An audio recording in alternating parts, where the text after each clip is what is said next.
పౌలు గారు రోమలికి రాసిన పత్రిక 8వ అధ్యాయం 2వ వచనాన్ని చదువుకున్నాం. క్రీస్తు యేసునందు జీవమునిచ్చు ఆత్మ యొక్క నియమము పాప వర్ణముల నియమము నుండి నన్ను విడిపించును. ఎట్లనగా ధర్మశాస్త్రం దేనిని చేయజాలకపోయినో దానిని దేవుడు చేశాను. ప్రార్థన చేసుకున్నాము. ప్రార్థన చేసుకొని దేవుని వాక్యాన్ని ధ్యానించుకున్నాం. మా తండ్రి మీకు వందనాలు, స్తుతులు, స్తోత్రాలు చెల్లిస్తున్నాం ప్రభా. కృపగల దేవుడివి, ఆయన కరుణగల దేవుడివి, ఈ కృపలో మమ్మల్ని జ్ఞాపకం చేసుకోమని ప్రార్థన చేస్తున్నాం ప్రభా. ఈ సాయంకాల సమయంలో ఆయన నీ బిడ్డలు ప్రభా తండ్రి, ఆయన ఈ యొక్క మాటలు ఆయన మరి నెమ్మది వేసుకోవడానికి, వినడానికి నా ప్రభా నీతో దాని ప్రకారం సహవాసం చేయడానికి ఇష్టపడుతుంది కదా ప్రభా తండ్రి, మీరే సహాయం చేయమని ప్రార్థన చేస్తున్నాం. తండ్రి, ఈ సాయంకాలం మాకెంతో దిగులుకరంగాను మీ నామానికి భయంకరంగా చేయమని యేసు పరిశుద్ధ నామంలో ప్రార్థన చేస్తున్నాం తండ్రి, ఆమేన్. సో పౌలు గారు రాసిన ఈ రోమీయులకు రాసిన పత్రికలు 8వ అధ్యాయం 2వ వచనంలో అయితే ఒక 2 ప్రాముఖ్యమైన విషయాల గురించి మనం చూద్దాం. మొట్టమొదటిది ఆత్మ యొక్క నియమం, రెండవది పాప మరణముల నియమం. ఒక 2 లాస్ గురించి మాట్లాడుతున్నాడు ఆయన. మొదటిది ఏంటది? ఆత్మ యొక్క నియమం. రెండవది ఏంటంటే పాప మరణముల నియమం. సో ఇది చాలా ప్రాముఖ్యమైన లా. ఈ నియమాల గురించి మనకు అర్థం కాకపోతే యేసుప్రభు వారి యొక్క రక్షణ కార్యం అనేది మనకు అర్థం కాదు. సో ఈ యొక్క నియమాలు మనలో ఎలా పనిచేస్తున్నాయో అవి మనకు అర్థం కానప్పుడు రక్షణ మనలో ఎలా కొనసాగించబడుతుందో ఆ విషయాలు మనకి అర్థం కావు. కాబట్టి ఈ 2 విషయాల గురించి మనం ధ్యానం చేద్దాం. సో ఈ రోజు మరి ముఖ్యంగా పాప మరణముల నియమం గురించి ధ్యానం చేద్దాం. సమయం ఉంటే ఆత్మ యొక్క నియమం గురించి కూడా మనం అధ్యయనం చేద్దాం, స్టడీ చేద్దాం. సరే, సో పాప మరణముల నియమం గురించి తెలుసుకోవాలన్నా, లేదంటే ఆత్మ యొక్క నియమం మనకు అర్థం అవ్వాలన్నా మనకు బాగా తెలిసిన ఒకే లా ఆఫ్ నేచర్ అంటే ఈ ప్రకృతికి నియమం కూడా మనకు అర్థం కావాలి. సో తెలియని దాన్ని తెలిసిన దాన్ని చూపిస్తూ నేర్చుకోవాలి కదా. పాప మరణ నియమాలు అనేవి సాధారణ వ్యక్తులకు అర్థం కావు. ఆత్మ సంబంధ నియమం అనేది కొంతమందికి అర్థం కాదు. ఈ 2 నియమాలు బాగా అర్థం అవ్వాలంటే మనకు తెలిసిన ప్రకృతి నియమాల గురించి మనం అర్థం చేసుకోవాలి. సో ప్రకృతి నియమం మనకు అర్థమైతే సో దాన్ని మనం బేస్ గా చూపించి దాన్ని మనం ఒక సాదృశ్యం చూపించి ఈ పాప మరణ నియమాలు, ఆత్మ సంబంధ నియమాల గురించి కొద్దిసేపు మనం అధ్యయనం చేయొచ్చు. సరే, నాతో కలిసి మీరు ఆలోచించాలని మనం చేస్తాం.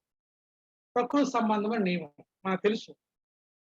సో ఈ సంవత్సరాలు, ఈ ఋతువులు, చలికాలం, ఎండాకాలం, వర్షాకాలం కదా. సో ఉదయం, సాయంకాలం, తర్వాత ఆ యొక్క సునామీలు, భూకంపాలు, ప్రస్తుతం ఈ నియమాలు ఎలా పనిచేస్తున్నాయి అనేది ఈ భూమి మీద పుట్టిన ప్రతి వ్యక్తి కూడా కొద్దిగా గొప్ప వారికి అది అర్థమైన విషయమే. ఈ నియమాలు అర్థమైన విషయమే కదా. డిసెంబర్ లేదా నవంబర్ వస్తుందంటే చాలు, ఏదైనా ప్రయాణం చేస్తున్నప్పుడు మనం చలికోటి వేసుకోకుండా వెళ్ళాం, చలికోటి పెట్టుకోకుండా మనం వెళ్ళాం.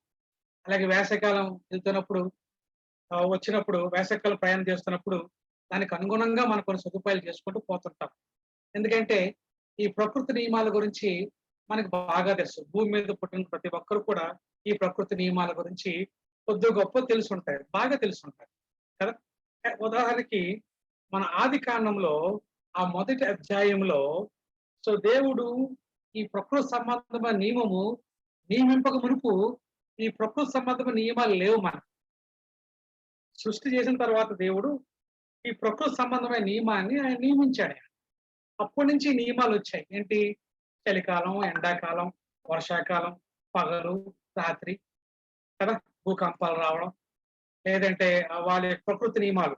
సో గట్టిగా అంటే రాత్రి వేసి వర్షం పడడం, రైట్. ఇవన్నీ కూడా మనకి సహజంగా మనకు కనిపించే కొన్ని నియమాలు.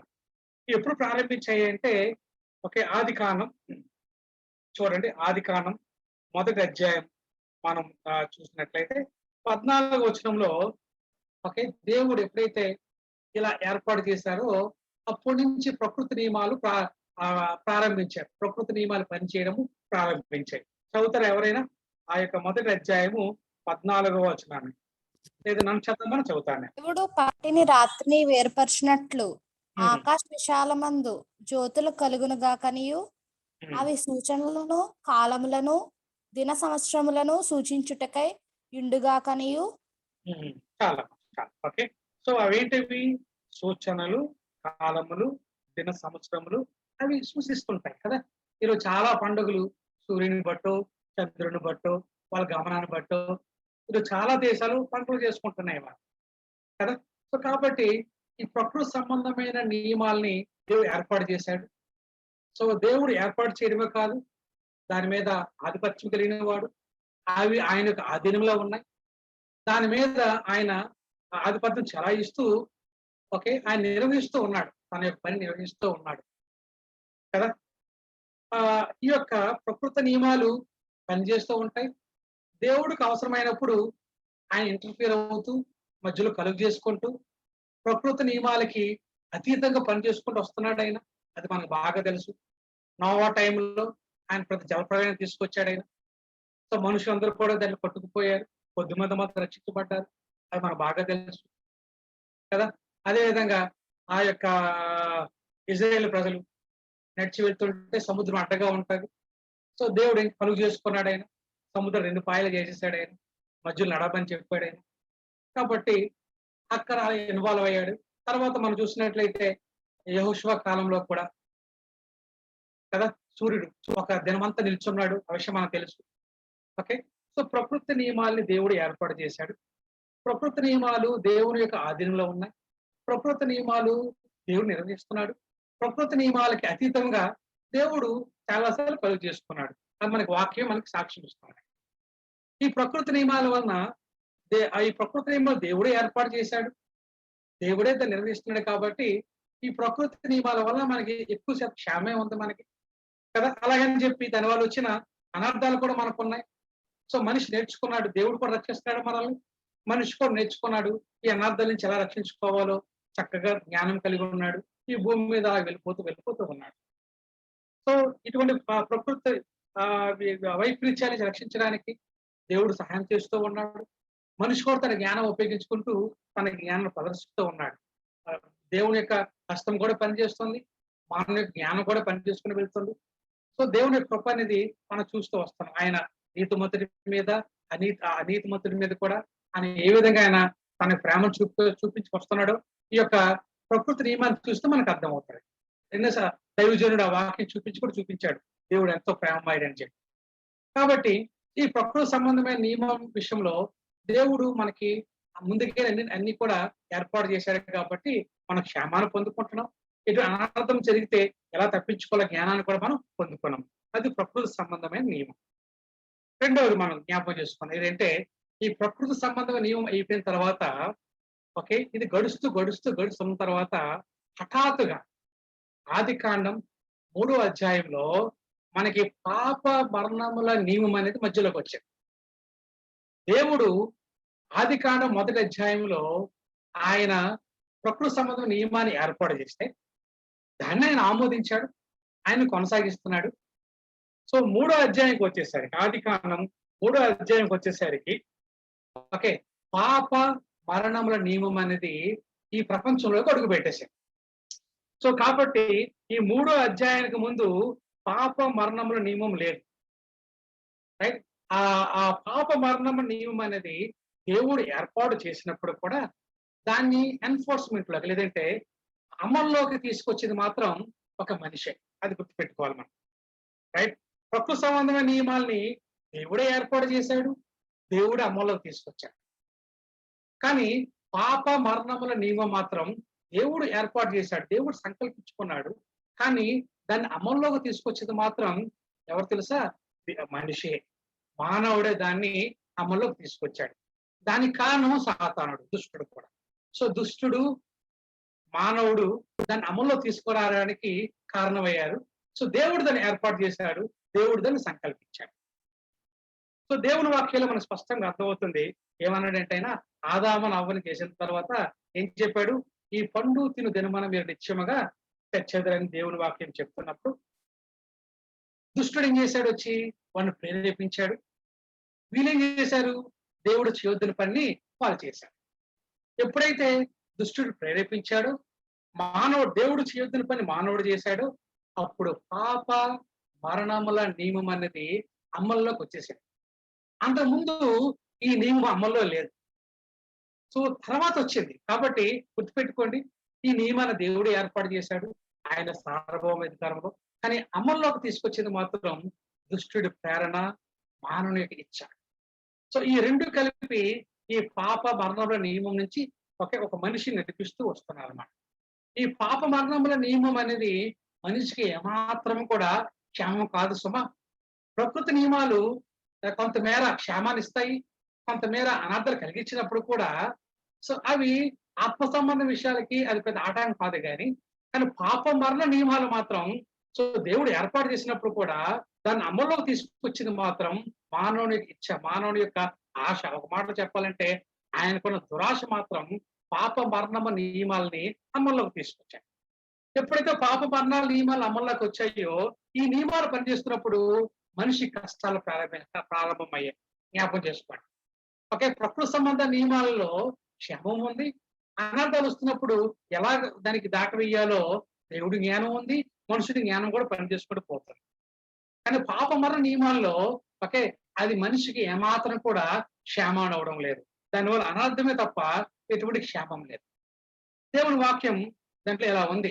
పాప మరణ నియమాలు ఈ భూమి మీద అమలు జరుగుతున్నప్పుడు మానవుడుకున్న ఆ నష్టమేంటో ఆ 3వ అధ్యాయంలో స్పష్టంగా దేవుడు రాయించుకొని వచ్చాడు. ఈ కష్టాలు ముందు లేవు, గుర్తుపెట్టుకోండి.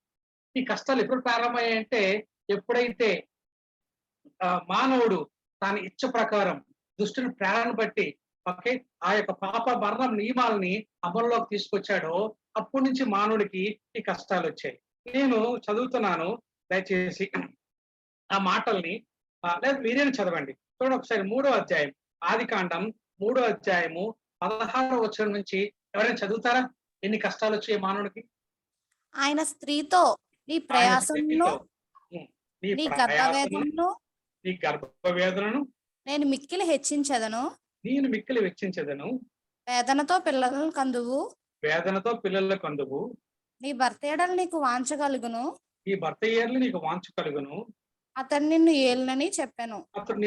చెప్పినది ఎప్పుడైతే పాప మరణ నియమం వచ్చిందో స్త్రీ కలిగిన కష్టమైంది, స్త్రీ కలిగిన నష్టమైంది. అంతవరకు ఇది లేదు. తర్వాత చూడండి 17వ వచనంలో చదవండి.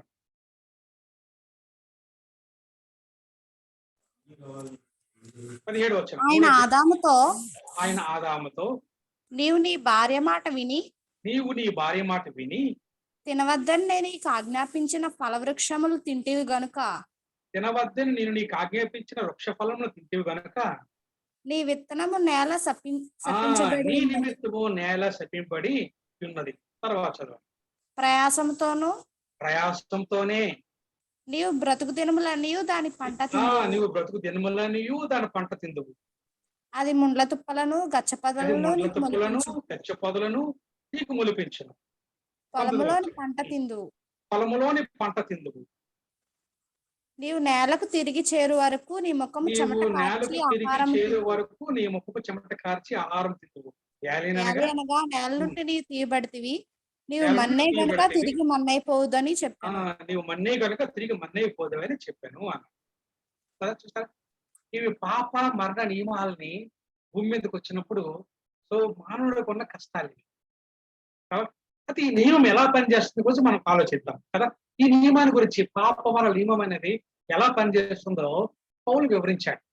రైట్, ఇప్పుడు కష్టపడుతున్నాడు, ఆకలి వేస్తుంది, తను కష్టపడి పని చేయాలి, ఈ భూమి మీద బ్రతకాలంటే ఏదో రకంగా బ్రతకాలి. కాబట్టి మానవుడు చాలా జ్ఞానాన్ని సంపాదించాడు, బ్రతకడం నేర్చుకున్నాడు. ఎలాగైతేనేమి, ఏ విధంగా అయితేనేమి బ్రతకడం నేర్చుకున్నాడు. మాట్లాడు లేకపోతే ఒక అబద్ధం ఆడో, లేకపోతే ఏదో ఒకటి చేసేసి ఒకే బ్రతకడం నేర్చుకున్నాడు. కానీ ఆ పాప మరణం నియమం అనేది మనిషిని ఎక్కడ తీసుకెళ్తుందో ఆ డెప్త్ గురించి మర్చిపోయినట్లుగా తీసుకువెళ్ళిపోయింది ఈ నియమం. అందుకే దీని గురించే పౌలు గారు రోమిల్ రాసిన పత్రికలో ఆయన వివరిస్తున్నాడు. ఒకసారి తీయనమ్మా. రోమిల్ రాసిన పత్రిక 8వ అధ్యాయంలో పౌలు ఈ విషయం గురించి చాలా స్పష్టంగా వారికి వివరిస్తున్నాడు. సో రోమిల్ రాసిన పత్రిక 8వ అధ్యాయంలో చూడండి. రైట్, అదేంటో నేను చదువుతున్నాను నేను. ఓకే, చూడండి. సారీ, 8వ అధ్యాయం కాదమ్మా, 7వ అధ్యాయం. 7వ అధ్యాయం, రైట్. ఆ యొక్క 19వ వచనం నేను చదువుతాను, లేదంటే 18వ వచనం నుంచి నేను చదువుతున్నాను. ఓకే, ఇప్పుడు మీరు ఏం నేర్చుకుంటున్నారంటే పాప మరణ నియమం మనుషులు ఎలా పనిచేస్తుందో దానికి కారణం ఏంటో మీరు తెలుసుకుంటున్నారు. చూడండి, ఆ 18వ వచనం నుంచి ఎలా ఉందంటే, నా యందు అనగా నా శరీరమందు మంచి ఏదియు నివసింపదని నేను ఎరుగుదును. మేలైనవి చేయవలనని కోరిక నాకు కలుగుచున్నది గాని దానిని చేయుటకు నాకు కలుగట్లేదు. నేను చేయగోరు మేలు చేయక చేయగోరని కేడు చేయుచున్నాను. నేను కోరిన దానిని చేసిన యెడల దాన్ని చేయనది నా యందు నివసించు పాపమే గాని ఇక నేను కాదు. కాబట్టి మేలు చేయగోరు నాకు కీడు చేయట కలుగుచున్నదను ఒక నియమము నాకు కనబడుచున్నది. ఆ నియమం పేరేంటమ్మా? పాప మరణ నియమము. ఈ నియమం పేరేంటమ్మా? పాప మరణ నియమము. ఓకే, మంచి చేయాలని ఆశ పుడుతుంది కానీ మంచిని చేయలేము. కీడు చేయకూడదు అనుకుంటాం కానీ కీడు చేయక తప్పక మనం మానలేము. కారణం ఏంటంటే ఇదే పాప మరణం యొక్క నియమం అన్నది మనలో పనిచేస్తుంది. చూడండి 22వ వచనంలో, అంతరంగ పురుషుని బట్టి దేవుని ధర్మశాస్త్రమందు నేను ఆనందించున్నాను గాని వేరొక నియమం కదా. ఈ వేరొక నియమం పేరేంటమ్మా? పాప మరణ నియమం. ఈ వేరొక నియమము నా అవయములలో ఉన్నట్లు నాకు కనబడుచున్నది. అది నా మనసునందున్న ధర్మశాస్త్రముతో పోరాడుచు నా అవయములో ఉన్న పాప నియమమునకు నన్ను చెరబట్టి లోపరుచుకొని ఉన్నది అని చెప్పి కదా. కాబట్టి పాప మరణ నియమం అనేది పనిచేస్తుంది. దేవునికి ఈ నియమము ఏమాత్రం ఇష్టం లేదు. ఆయనకి ఇష్టం లేదు. ఈ నియమం మనిషే తన యొక్క సొంత ఇచ్చతో ఆయన తెచ్చుకున్నాడు భూమి మీద. దుష్టుల ప్రేరణతో మానవుడు ఇష్టపడి ఈ నియమాన్ని తీసుకొచ్చాడు. అది మానవుని యొక్క శరీరంలో పనిచేసుకుంటూ పోతాడు. ఇది పరిస్థితి. ఈ పరిస్థితిలో ఇప్పుడు దేవుడు ఏం చేయాలి? ఇప్పుడు ఈ నియమాన్ని, నియమం వలన కలిగిన దుష్పరిమాణాలను దేవుడు ఆపగలగాలి. కాబట్టి మానవునికి దుష్పరిమాణం రాకుండా చేయాలని దేవుడు ఆశించాడు. కాబట్టి ఆయన ఏం చేశాడంటే ఈ రోమిల్ రాసిన పత్రికలో పౌలు వివరిస్తున్నాడు. ఓకే, ఈ పాప మరణ నియమాల నుంచి రక్షించడానికి దేవుడు కొంతమంది మనుషుల్ని ఎన్నుకొని ఒక ఒక ప్రజల్ని ఎన్నుకొని వారికి ఆయన ఏమి ఇచ్చాడంటే ధర్మశాస్త్రాన్ని ఇచ్చాడు. ఏమి ఇచ్చాడమ్మా వారికి? ధర్మశాస్త్రం ఇచ్చాడు. ధర్మశాస్త్రం ఏంటి? ఇట్ ఇస్ లా కదా. ఇది ఇజ్రాయేల్ ప్రజలకి లా, ఇది ఒక నియమం. అందుకే వాళ్ళు ఏమంటారంటే లా, ధర్మశాస్త్రం అంటే లా వాళ్ళకి. ఆయన ఏం చెప్పాడంటే ఈ పాప మరణంలో నియమం నుంచి నువ్వు రక్షించబడాలంటే, దాని వల్ల కలిగే పరిణామాల నుంచి నువ్వు రక్షించబడాలంటే ఆయన ఏమి ఇచ్చాడంటే ధర్మశాస్త్రం ఒక లా ఇచ్చాడు. మరొక నియమం ఇచ్చాడు. ఈ నియమం చేత మరి పాప మరణ నియమం నుంచి వారు రక్షింపబడాలని దేవుడు ఆశించి అది మనిషికి ఇచ్చాడు. కానీ ఏం జరిగిందంటే చూడండి 8వ అధ్యాయంలో ఆయన ఏమంటాడంటే ధర్మశాస్త్రం దేనిని చేయజాలకపోయాను అన్నాడు. సో ఏ ఉద్దేశంతో అయితే దేవుడు ధర్మశాస్త్రాన్ని ఇచ్చాడో ఆ ధర్మశాస్త్రము ఆ ఉద్దేశాన్ని నెరవేర్చలేకపోయింది అన్నాడు. అప్పుడు ధర్మశాస్త్రం ఏమైందంటే ఫెయిల్ అయింది. ఎలా ఫెయిల్ అయింది? అది మనం అధ్యయనం చేయాలి, దాన్ని మనం స్టడీ చేయాలి. సో యూదులు ఎందుకు వారు నీతిమంతులుగా తీర్చబడలేకపోయారు? వారు నీతిని వెంటాడినప్పుడు కూడా ఎందుకు వారు నీతిమంతులుగా తీర్చలేకపోయారు? ధర్మశాస్త్రం ఎక్కడ ఫెయిల్ అయింది? ఇది ధర్మశాస్త్రము పాప మరణం నియమాల నుంచి ఎందుకు మనిషిని విడిపించలేకపోయింది అనే విషయాల మీద మనకు సరైన అవగాహన ఉంటే కొన్ని వచనాలు మనకి స్పష్టంగా అర్థమవుతాయి. దీని మీద మాకు సరైన అవగాహన లేకపోతే కొలొస్సీయుల పత్రికలో కానీ కొన్ని పత్రికల్లో దేవుడు రాసిన మాటలు మనకు అర్థం కావు. దాన్ని వేరొక భావంలో వేరొక భాషలోకి వెళ్ళిపోతాయి. కానీ ఈ మాటల మీద మనం దృష్టి పెట్టాలి. ఓకే. దేవుడు ధర్మశాస్త్రం ఇచ్చాడు గాని, సో ధర్మశాస్త్రం వలన పాప మరణ నియమం నుంచి మనిషి బయటికి రాలేకపోయాడు. ఎక్కడుంది ప్రాబ్లం? ప్రాబ్లం ఎక్కడుంది అన్నప్పుడు పౌలు స్పష్టంగా చెప్తున్నాడు. ఓకే. సో ధర్మశాస్త్రాన్ని ఓకే అధిగమించే శక్తి పాప మరణముల నియమంలో ఉంది. కారణం ఏంటంటే ధర్మశాస్త్రాన్ని మనిషే చేయాలి. పాపం నుంచి మనిషే బయటికి రావాలి. సో మనిషి యొక్క శక్తికి మించింది ఒకే పాప మరణ నియమము ధర్మశాస్త్రం ద్వారా ఆయన చేయలేకపోతున్నాడు. దానికి కారణాన్ని ఆ 7వ అధ్యాయంలో ఆయన వివరించుకుంటూ వస్తున్నాడు. కాబట్టి దీన్ని మనం జ్ఞాపకం చేసుకున్నాం. ఏంటంటే ధర్మశాస్త్రం ఏ విషయాల్లో ఓకే ఎలా ఫెయిల్ అయ్యింది, ఫెయిల్ అవడానికి కారణం ఏంటి, ఆ విషయాల గురించి పౌలు చెప్పుకుంటూ వస్తున్నాడు. చూడండి 7వ వచనం నుంచి ధర్మశాస్త్రం గురించి కొన్ని మాటల్ని నేను చెప్తున్నాను. జాగ్రత్తగా వినండి. 7వ అధ్యాయము 7వ వచనం నుంచి కొన్ని మాటల్ని చెప్తున్నాను మీకు. ఓకే. ఆయన ఏమన్నాడంటే ఓకే సో ధర్మశాస్త్రము వలన పాపం మనకి ఎట్టుదో మనకు తెలియను. ధర్మశాస్త్రం మంచిదే. ధర్మశాస్త్రం వలన పాపం ఏంటో మనకు వివరిస్తుంది కదా. తర్వాత మనం చూద్దాం. ఓకే. తర్వాత 9వ వచనంలో 9 కాదమ్మ 10వ వచనంలో అప్పుడు జీవార్థమైన ఆజ్ఞ 12వ చదువు తర్వాత 12వ వచనం చదువుదాం. 12వ కాబట్టి ధర్మశాస్త్రము ఆ పరిశుద్ధమైనది, చాలు. ఆజ్ఞ కూడా పరిశుద్ధమైనది. చాలా ధర్మశాస్త్రం ఎటువంటిదంటే అది చాలా పరిశుద్ధమైనది. ధర్మశాస్త్రంలో ఈ సమస్య లేదు. అది చాలా పరిశుద్ధమైనది. తర్వాత మనం చూసినట్లయితే 12వ వచనంలోనే ఓకే నీతి గలది ఉంది. చూసారా? నీతి గలది. ధర్మశాస్త్రము చాలా నీతి గలది, పరిశుద్ధమైనది, నీతి గలది. తర్వాత 12వ వచనంలో ఉత్తమమైనది, చాలా ఉత్తమమైనది కదా. అలా మనం చూసినట్లయితే ఓకే మనం అలా ముందుకు వస్తున్నట్లయితే చూడండి 14వ వచనంలో ధర్మశాస్త్రము ఆత్మ సంబంధమైనదే. అదేమి ఇది కాదు, ఆత్మ సంబంధమైనది అది కూడా, ధర్మశాస్త్రం కూడా. అలా మనకు వచ్చి ముందుకు వస్తే 16వ వచనంలో ఓకే ధర్మశాస్త్రము శ్రేష్టమైనదే. ధర్మశాస్త్రము శ్రేష్టమైనదే కదా. ధర్మశాస్త్రం మంచిదే. మనకి ఆయన ధర్మశాస్త్రం ఇస్తూ రైట్ మనకి ద్వితీయోపదేశ కాండం 30వ అధ్యాయంలో దేవుడు చెప్తాడు, ఇదిగో మీ ముందు నేను ఓకే ఆ శాపం ఉంది, ఆశీర్వాదం ఉంది, మరణం ఉంది, జీవం ఉంది, కాబట్టి మీరు ఎంచుకోండి అన్నాడు. కాబట్టి ధర్మశాస్త్రంలో ఏముంది? మనకి ఆశీర్వాదం ఉంది. ధర్మశాస్త్రంలో ఏముంది? మనకి జీవము ఉంది. అదే ధర్మశాస్త్రం మనకేముంది? మనకి శాపము ఉంది. అదే ధర్మశాస్త్రం మనకేముంది? మనకి మరణము ఉంది. ఈ విషయాలు గుర్తుపెట్టుకోండి. ఎక్కడుంది ఇది?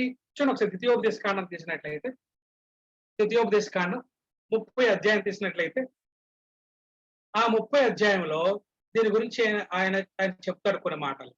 చూడండి ఒకసారి ద్వితీయోపదేశ కాండం తీసారా 30వ అధ్యాయం రైట్ 19వ వచనం చదువుతారా?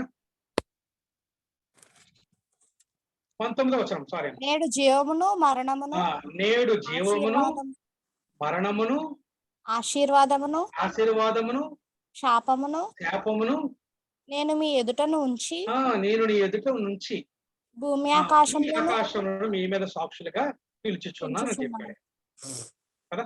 సో దేవుడు ఏర్పాటు చేశాడు. సో కాబట్టి అందులో కేవలం జీవం మాత్రం లేదు, దాంట్లో మరణం కూడా ఉంది. అందులో కేవలం ఆశీర్వాదము కాదు, శాపం కూడా ఉంది కదా. దీన్ని పట్టుకున్నాడు సాతాను కదా. కాబట్టి ఆ ధర్మశాస్త్రాన్ని ఆసరాగా తీసుకొని మరి ఎక్కువగా మనిషిని ఎటువైపు తీసుకెళ్ళాడంటే శాపం వైపు తీసుకెళ్ళాడు.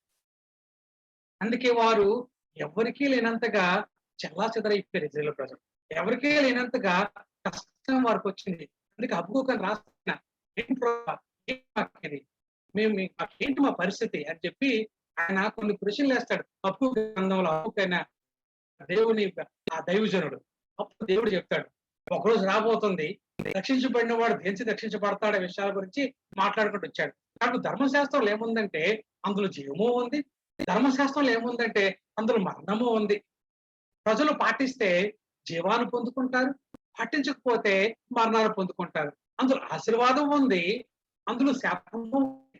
ఓకే, దాన్ని 100% పాటిస్తే ఓకే ఆశీర్వాదం ఉంది, ఏమాత్రం తప్పితే శాపం కూడా ఉంది. కాబట్టి ధర్మశాస్త్రం అనేది ఓకే అది ఉత్తమమైనదే, అది పరిశుద్ధమైనదే, అది శ్రేష్టమైనదే, అది నీతి కలిగినదే అయినప్పుడు కూడా అందులో అన్నీ ఉన్నాయి.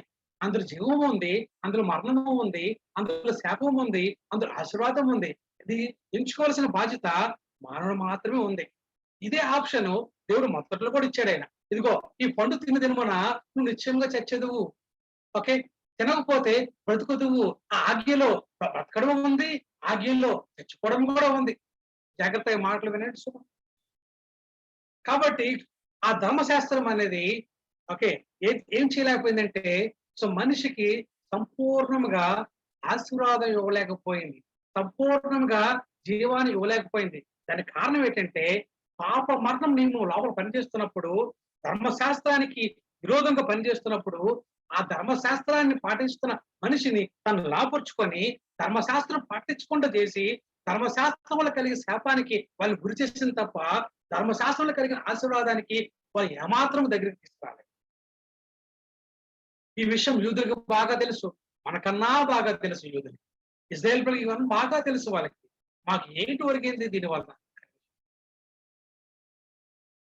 కాబట్టి ఇటువంటి పరిస్థితుల్లో దేవుడు వారికి ఏమి ఇచ్చాడంటే ఈ పాప మరణ నియమాల నుంచి రక్షించడానికి ఓకే ఆయన ఏమిచ్చాడంటే ఆత్మ సంబంధమైన నియమాన్ని ఇవ్వడానికి ఒక ఏర్పాటు చేశాడు. ఇంకా ఆత్మ సంబంధమైన ఏర్పాటు ఇంకా పని చేయాలంటే మనం గుర్తుపెట్టుకోండి, ప్రకృతి సంబంధమైన నియమాల్ని దేవుడే ఏర్పాటు చేశాడు కదా. అప్పటి నుంచి ఈ లా ఆఫ్ నేచర్ పనిచేయడం మొదలు పెట్టారు. అలాగే పాప మరణ నియమాలు దేవుడు ఏర్పాటు చేస్తే మనిషి అమల్లో తీసుకొచ్చాడు కదా, అప్పటి నుంచి పాప మరణ నియమాలు అమల్లో రావడం మొదలు పెట్టింది. ఇప్పుడు ఆత్మ సంబంధమైన నియమము పనిచేయాలంటే ఆత్మ సంబంధ నియమం పనిచేయడానికి కావాల్సిన ఏర్పాటు చేయాలి కదా దేవుడు కదా. ప్రకృతి సంబంధమైన నియమం పనిచేయడానికి దేవుడు ఏర్పాటు చేయకుండా ఈ ప్రకృతి సంబంధ నియమం పనిచేయడం లేదే. ఆయన ఏర్పాటు చేసిన తర్వాత నియమాలు పనిచేయడం మొదలుపెట్టాయి. అదేవిధంగా ఆ పాప మరణ నియమాలు పనిచేయడానికి దానికి కారణం ఉన్నారు. దానికి కారణం దేవుని ఏర్పాటు, దేవుని ఆజ్ఞ, మనిషి యొక్క ఇచ్చ, దుష్టుని యొక్క ప్రేరణ జరిగిపోయింది. జరిగిన తర్వాత అప్పుడు పాప మరణ నియమాలు పనిచేయడం మొదలుపెట్టాయి. ఇప్పుడు దేవుడు దేని గురించి మాట్లాడుతున్నాడంటే ఆత్మ సంబంధమైన నియమం గురించి మాట్లాడుతున్నాడు. ఈ ఆత్మ సంబంధమైన నియమం పనిచేయాలంటే ఒక కార్యం జరగాలి, ఒక పని జరగాలి. ఈ పని జరగకుండా ఆత్మ సంబంధం నియమం అనేది రాదు, ఉరుకులోకి రాదు. ఈ నియమం పనిచేయాలంటే ఒక కార్యం జరగాలి. ఆ కార్యమే గురించి మనం ఈరోజు ఆలోచించబోతున్నాం. కాబట్టి ఆత్మ సంబంధం నియమం పనిచేయడానికి యేసు జరిగించే క్రియ, ఆ యొక్క కార్యం ఏంటో మనకు అర్థమైతే తప్ప ఈరోజు ఆత్మ సంబంధ నియమంలోకి మనం అడుగు పెట్టలేము.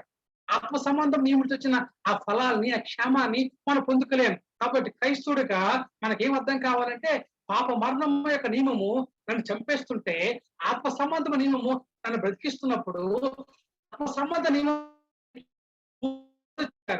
ఎలాగ దాన్ని తీసుకొచ్చాడు విషయాలు మనం అర్థం కాకుండా ఆత్మ సంబంధ నియమానికి మనం లోబడలేము. కాబట్టి కొద్దిసేపు ఈ ఆత్మ సంబంధం నియమానికి కారణమైన వ్యక్తిని, కారణమైన కార్యాన్ని జ్ఞాపకం చేసుకొని మనం ఉండలేము. కాబట్టి మనం దీన్ని జ్ఞాపకం చేసుకున్నాం. రండి కొలస్సీయులకు రాసిన పత్రిక తీద్దాం. అందులో కొన్ని వచనాలు మనం జ్ఞానం చేసుకొని ఆత్మ నియమము ఎప్పటి నుంచి అమలులోకి వచ్చేది ఈ గుర్తు పెట్టుకోండి. రేపు తమ్ముడికి నేను అడుగుతున్నా, ఈ మూడింటి ప్రశ్నలే తమ్ముడు. ప్రకృతి సంబంధం నియమము ఎప్పుడు అమల్లోకి వచ్చింది? పాప మరణ నియమము ఎప్పుడు అమల్లోకి వచ్చింది? ఆత్మ సంబంధమైన నియమము ఎప్పుడు అమల్లోకి వచ్చింది? ఇది క్రైస్తవుడికి నిజంగా మనకి అర్థం కావాల్సిన క్విజ్, అర్థం కావాల్సిన ప్రశ్నలు ఏవి మనకి. ఇది డిస్పెన్సరీ గురించి తమ్ముడు చేసిన వీడియో చూశాను నేను. ఓకే, ఇది కూడా ఒకసారి కాల సమయం, ఇది ఒక డిస్పెన్సేషన్. ఇది ఈ నియమాల యొక్క కాలాన్ని దేవుడు భూమి ఏర్పాటు చేశాడు. ఒక్క సమయ నియమాలు ఇప్పటికీ పనిచేస్తున్నాయి, పాపన నియమాలు ఇప్పటికీ పనిచేస్తున్నాయి, ఆత్మ సంబంధమైన నియమం కూడా ఇప్పుడు పనిచేస్తున్నాయి. 3 నియమాలు కూడా ఈ కృపాకాలంలో పనిచేసుకొస్తున్నాయి. దీని మీద సరైన జ్ఞానం అనేది క్రైస్తవ బిడ్డలకు అవసరం. కాబట్టి దీని గురించి మనం ఆలోచన చేద్దాం. చూడండి ఒకసారి కొలస్సీయులకు రాసిన పత్రికలో మన కొన్ని మాటల్ని మనం ధ్యానం చేద్దాం. కొలస్సీయులకు రాసిన పత్రిక తీస్తారమ్మా ఒకసారి. పౌలు గారు కొలస్సీయులకు రాసిన పత్రిక నేను చదువుతున్నాను. 2వ అధ్యాయం ఇలా ఉన్నాయి. రెండవ అధ్యాయం. ఇప్పుడు మీకు ఈ మాటలు బాగా అర్థమవుతాయి అనుకుంటున్నాను నేను. చాలాసార్లు ఇది చాలా కాంట్రవర్షియల్ గా ఉపయోగిస్తున్న రైట్ ఒక లిబరలిజం లేదంటే ఒక లిబరల్ గా ఉండేవారు ఈ యొక్క వర్సెస్ ని ఒక రాంగ్ ప్యాటర్న్ లో ఉపయోగించినప్పుడు ఒక రకమైన గలిబీలు కలుగుతాయి. కాబట్టి జాగ్రత్తగా ఆలోచించుకోవాలి. చూడండి ఒకసారి 2వ అధ్యాయంలో ఇలా రాయబడి ఉంది చూడండి. సో 13వ వచనంలో ఇలా ఉంది. నేను చదువుతున్నాను, దయచేసి బైబిల్లో వాక్యాన్ని చదవండి మీరు. రైట్, చూడండి 13వ వచనం ఇలా ఉంది. మరియు అపరాధుల వలనను శరీరం ముందు సున్నతి పొందక ఇంట వలనను వీరు మృతులై ఉండగా దేవుడు రాతరూపకమైన ఆజ్ఞల వలన మన మీద రుణముగాను మనకు విరోధముగాను ఉండిన పత్రమును మేకులతో సిలువ కొట్టి దాని మీద చేవ్రాతను తుడిచివేసి మనకు అడ్డం లేకుండా దాన్ని ఎత్తివేసి మన అపరాధములన్నిటినీ క్షమించి ఆయనతో కూడా మిమ్మను జీవింపజేశాను. ఆయన ప్రధానులకును అధికారులకును నిరాయుధులుగా చేసి ప్రధానులను అధికారులను నిరాయుధులుగా చేసి సిలువ చేత జయోత్సవంతో వారిని పట్టి తెచ్చి బహాటముగా వేడుక కనపరిచెను. మాటలు మీరు జ్ఞాపకం చేసుకోండి.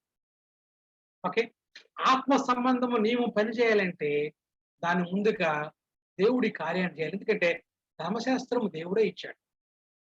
ఆ ధర్మశాస్త్రాన్ని సమాప్తి చేయాలి, ఆ ధర్మశాస్త్రాన్ని తీసేయాలి. ధర్మశాస్త్రం తీసివేయకుండా ఓకే ధర్మశాస్త్ర సంబంధమైన నియమము ఆత్మ సంబంధం నియమము రెండు ఒకే వ్యక్తులు పనిచేయలేవు. ఏదో ఒకటే పనిచేస్తారు కదా. పాప మరణం నియమాల నుంచి దేవుడు ధర్మశాస్త్రాన్ని ఇచ్చాడు. ఆ ధర్మశాస్త్రం పట్టుకొని మనిషి విజయాన్ని సాధించలేకపోయాడు. పాప మరణ నియమాలు శరీరంలో పనిచేస్తుంటే దానికి విజయం సాధించలేకపోయాడు. దీన్ని ఎదిగిన దేవుడు ఒకే మనిషి క్షేమాన్ని వాళ్ళు ఉద్దేశించి ఆయన ఏం చేశాడంటే తన కుమారుని భూమి మీద పంపించాడు కదా. ముందుగా ఏం చేయాలంటే ధర్మశాస్త్రానికి సమాప్తి చేయాలి, ధర్మశాస్త్రాన్ని ముందు తీసేయాలి. ధర్మశాస్త్రం ప్లేసులో ఒక ఆత్మ సంబంధమైన నియమాన్ని పాప మరణ సంబంధమైన నియమానికి వ్యతిరేకంగా ఆయన పెట్టాలి, మనుషులు పెట్టాలి. ధర్మశాస్త్రం తీసివేయాలి, దాని ప్లేసులో ఆత్మ సంబంధమైన నియమాన్ని పెట్టాలంటే ఒక కార్యం జరగాలి. ఎందుకంటే దేవుడు ఊరక రైట్ ఏదో తన సర్వ అధికారం ఉంది కదా చెప్పి ఒకే క్రమం లేకుండా చేసేవాడు కాదు. ఆయన చాలా క్రమం కలిగిన దేవుడు. ఆయన చాలా క్రమమైన దేవుడు, చాలా న్యాయమైన దేవుడు, చాలా న్యాయ పద్ధతి కలిగిన దేవుడు. ఆయన ఏం చేసినా సరే దానికి ఒక న్యాయం ఉంది, దానికి ఒక నిబద్ధత ఉంది. ఆయన క్రమం కలిగిన దేవుడే. సో క్రమాన్ని కర్త కాబట్టి ఆయన ఏం చేశాడంటే ఇప్పుడు ధర్మశాస్త్రానికి ఆయన సమాప్తి చేయాలి అన్నాడు కదా. ఇదే విషయాన్ని పౌలు రాస్తూ ఏమన్నాడు రోమీయులకు రాసిన పత్రికలో కదా. చూడండి ఒకసారి ఇక్కడ వద్దాం, మనం ఒకసారి రోమీయులకు రాసిన పత్రికలోకి వెళ్ళిన తర్వాత ఇక్కడికి వద్దాం, మరలా కొలస్సీయులకు రాసిన పత్రిక వద్దాం. ఇది మనకు అర్థం కావాలి. రోమీయులకు రాసిన పత్రిక 7వ అధ్యాయంలో ఇలా అన్నాడు చూడండి. 7వ అధ్యాయం 2వ వచనంలో ఇలా మాట్లాడుతున్నాడు. ఎలాగంటే భర్త గల స్త్రీ భర్త బతికినంత వరకే ధర్మశాస్త్రం వల్ల అతనికి బద్దురాలి గాని భర్త చనిపోయిన ఎడల భర్త విషయమైన ధర్మశాస్త్రం నుండి ఆమె విడుదల పొందును.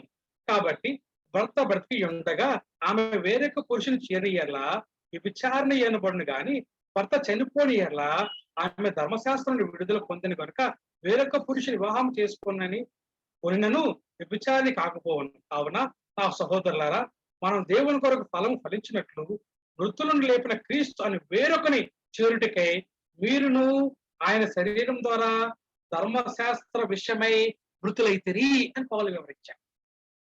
ఇప్పుడు ధర్మశాస్త్రం సమాప్తం అవ్వాలి. ధర్మశాస్త్రాన్ని దేవుడు రీప్లేస్ చేస్తున్నాడు. ఎందుకంటే ధర్మశాస్త్రం పాప మరణ నియమాలు జయించలేకపోయింది. ఆ మాత్రం కాదు, పాప మరణం ఏం చేసిందంటే తన ఆసరగా తీసుకొని మనిషికి మరీ ఎక్కువ శాపాన్ని తీసుకొచ్చాడు. ఈ విషయం చాలా మంది హక్కుకైతే ఏడ్చాడు. ఏం ప్రభా మిగతా వాళ్ళందరూ బాగానే ఉన్నారు, మాకేం ప్రభా చల్లచెదరైపోతున్నాం, ఏం ప్రభా కష్టం ఉన్నప్పుడు దేవుడు ఓకే ఆయన చూపించాడు. రాబోయే రోజుల్లో విశ్వాసం వల్ల జీవిస్తారని చెప్పి అక్కడే స్టార్ట్ అయింది ఇదంతా. మార్టిన్ లోదర్ గారికి క్లిక్ అయిన ఆ వర్డ్స్ అది చాలా ప్రాముఖ్యమైన వాక్యమే కదా. ఇప్పుడు నేను చెప్తున్నాడు, ఇప్పుడు ధర్మశాస్త్రానికి సమాప్తం కాకుండా దాని ప్లేస్ లో దేవుడు కొత్త నియమాన్ని ఆయన పెట్టలేడు. ఇప్పుడు సమాప్తం చేయడానికి ఆత్మ సంబంధ నియమం అమలు చేయడానికి ఆయన తన కుమారుణ్ణి ఎన్నుకున్నాడు. ఈ మాటలు గమనించండి. తన కుమారుణ్ణి త్రియేక దేవుణ్ణి ఓకే. ఆ వాక్యమైన దేవుడు, దేవుని యొద్ద ఉన్న దేవుడు, ఆ వాక్యమే దేవుడైన దేవుడు, ఓకే. ఆయనతో సమానమైన ఆ దేవుడు శరీరధారి భూమి మీద ఎందుకు రావాల్సి వచ్చిందంటే, సో ధర్మశాస్త్రానికి సమాప్తి చేయాలి. ఎలా చేయాలి సమాప్తి అంటే, ఇదేమైనా చిన్నపిల్లల ఆట ధర్మశాస్త్రాన్ని ఇలా చీల్చేయడానికి కాదు. ఇది దేవుడు సంబంధమైన విషయమే. యేసుప్రభు వారు 33 సంవత్సరాలు ఈ భూమి మీద 33 సంవత్సరాలు ఆయన జీవించినప్పుడు రైట్ ఆయన ఏం చేశాడో తెలుసా? ధర్మశాస్త్రాన్ని తూచా తప్పకుండా సంపూర్తిగా ఆయన నెరవేర్చాడు. యేసుక్రీస్తే యొక్క పుట్టికే ధర్మశాస్త్రం యొక్క నెరవేరు. యేసుక్రీస్తు యొక్క పుట్టికే యేసు యొక్క పెరగడమే ధర్మశాస్త్రం యొక్క నెరవేర్పు. యేసుక్రీస్తు యొక్క బోధలే ధర్మశాస్త్రం యొక్క నెరవేర్పు. యేసుక్రీస్తు యొక్క మరణమే ధర్మశాస్త్రం యొక్క నెరవేర్పు. యేసుక్రీస్తు యొక్క పునరుత్థానమే ధర్మశాస్త్రం యొక్క నెరవేర్పు. యేసు ప్రభు వారే ధర్మశాస్త్రాన్ని సంపూర్తిగా నెరవేర్చారు. అందుకంటాడు, నేను ధర్మశాస్త్రాన్ని కొట్టివేయడానికి వచ్చాను అనుకోవద్దు మీరు. ధర్మశాస్త్రాన్ని సంపూర్ణ నెరవేర్చడానికి ఈ భూమి మీదకి వచ్చానని చెప్పాడు. ఈ భూమి మీద ధర్మశాస్త్రాన్ని ఒకే నెరవేర్చి దాన్ని కొట్టేసిన ఒకే ఒక వ్యక్తి యేసుక్రీస్తు వారు.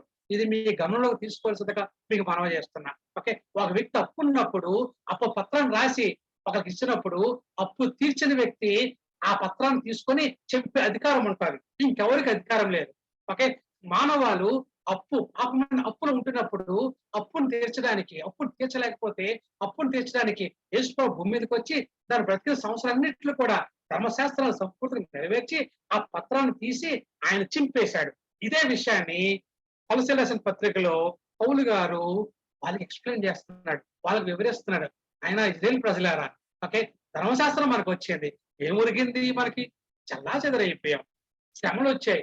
ఓకే, మనం ఆ ధర్మశాస్త్రం పాటించలేకపోతే దేవుడు కొట్ల మొదలు పెట్టాడు, మనం మూలుగులు మొదలు పెట్టాం, మనము ఓకే మెడవిరుపు కలిగిన వారం, మనమేమో ఎవరు తలవంచం, మాట్లాడేందుకు అవే చూపిస్తుంటే న్యాయగల దేవుడు ధర్మశాస్త్రం అమలు చేస్తున్నప్పుడు మనల్ని కొట్టలేని దెబ్బంటూ లేదు, మనం చెదిరిపోయాం అని గుర్తు చేసుకుంటూ, కాబట్టి యేసుక్రీస్తు భూమి మీదకి వచ్చిన తర్వాత ఆయన సంపూర్ణంగా ధర్మశాస్త్రాన్ని ఆయన సంపూర్ణంగా ఆయన పాటించాడు. గుర్తుపెట్టుకోండి, ఏంటంటే ఆయన పుట్టికే ధర్మశాస్త్రం యొక్క నెరవేరు.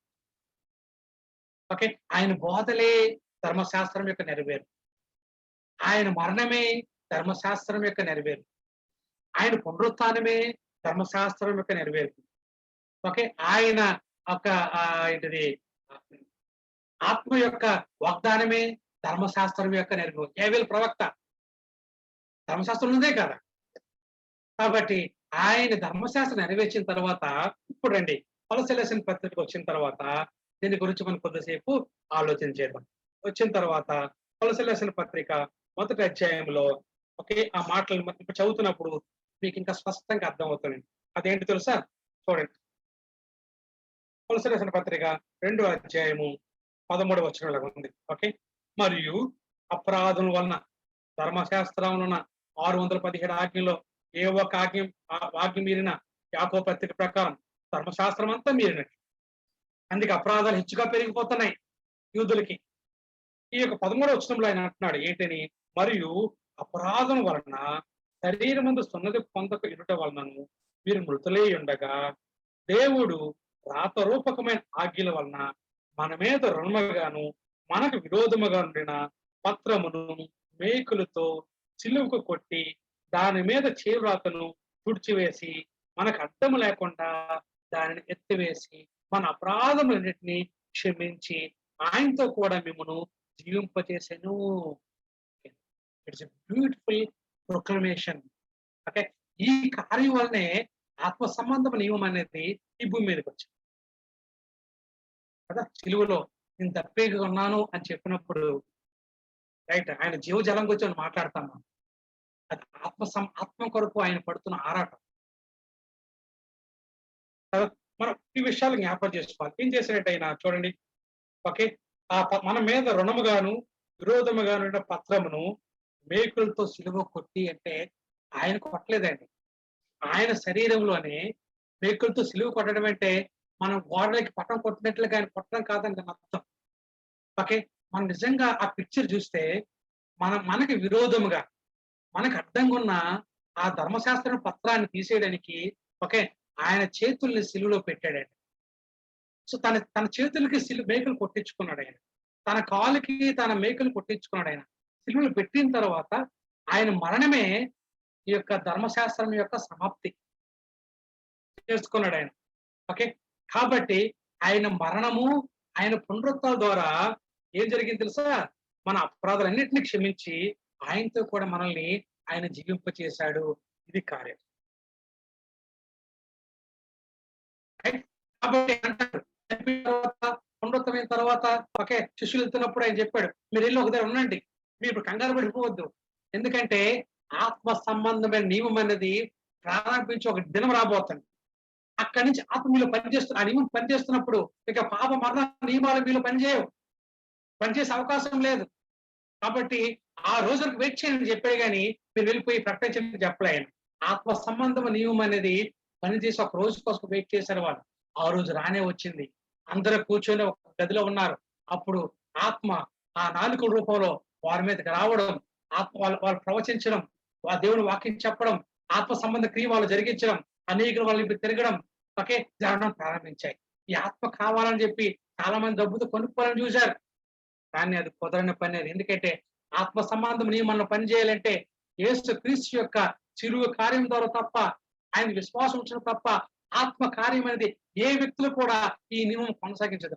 ఈ ప్రిన్సిపల్ లేదంటే ఈ లా ఏ వ్యక్తులను పని చేయాలంటే దాని ముందు ఫిల్ఫిల్ చేయబడిన ఒక ముందస్తు కార్యక్రమం ఏంటంటే యేసు సిలువ కారణం వల్ల మనకి విశ్వాసం ప్రకటించడమే.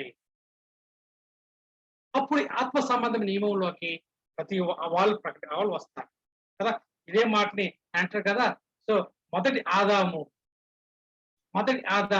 తన అవిధేయత వలన ఓకే పాపాన్ని ప్రపంచంలో తీసుకొచ్చాడు కదా. కడపటి ఆదాము యేసుక్రీస్తు తన విధేయత వలన ఓకే జీవాన్ని లోకంలో తీసుకొచ్చాడు సుమా.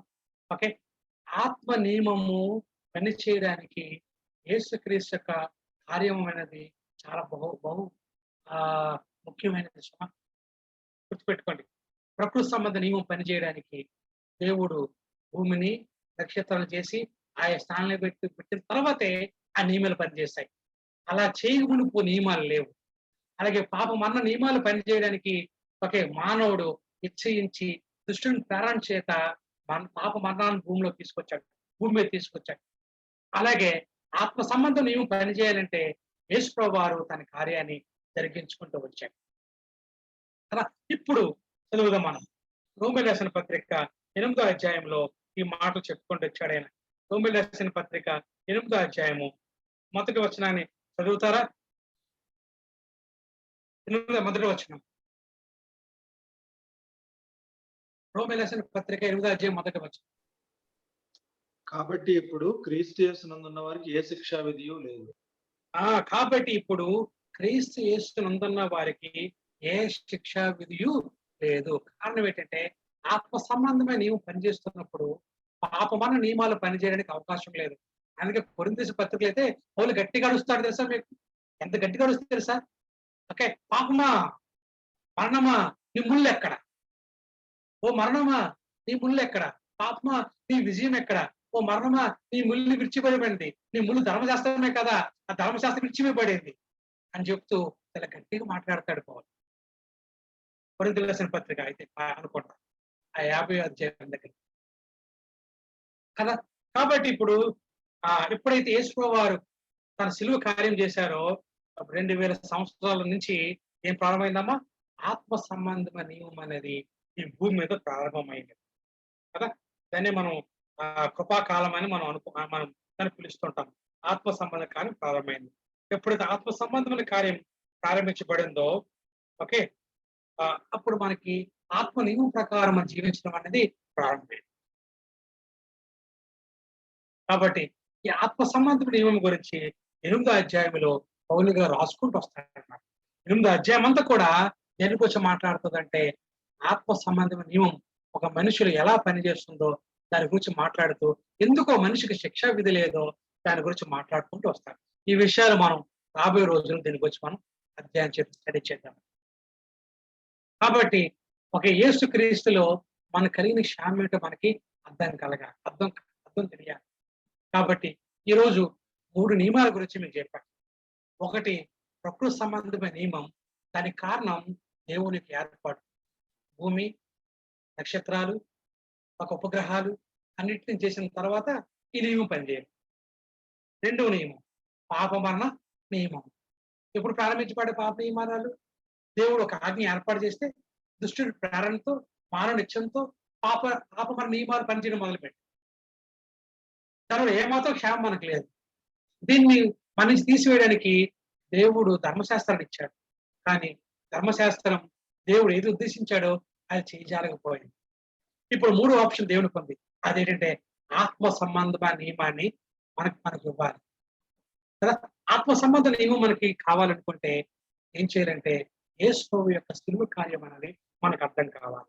ధర్మశాస్త్రాన్ని యేసు ప్రభు ఎలా సంపూర్తి చేశాడో మనకు అర్థం కావాలి. సో అది అర్థమయ్యి ఆయన విశ్వాసం ఇస్తామో వారందరికీ కూడా ఒక ఆత్మ సంబంధ నియమం అనేది ఫ్రీగా ఉచితంగా ఇవ్వబడి. అదే ఎఫెసీయులకు రాసిన పత్రికలో దీని గురించి ప్రభు మాట్లాడతాడు, పౌలు మాట్లాడతాడు కదా.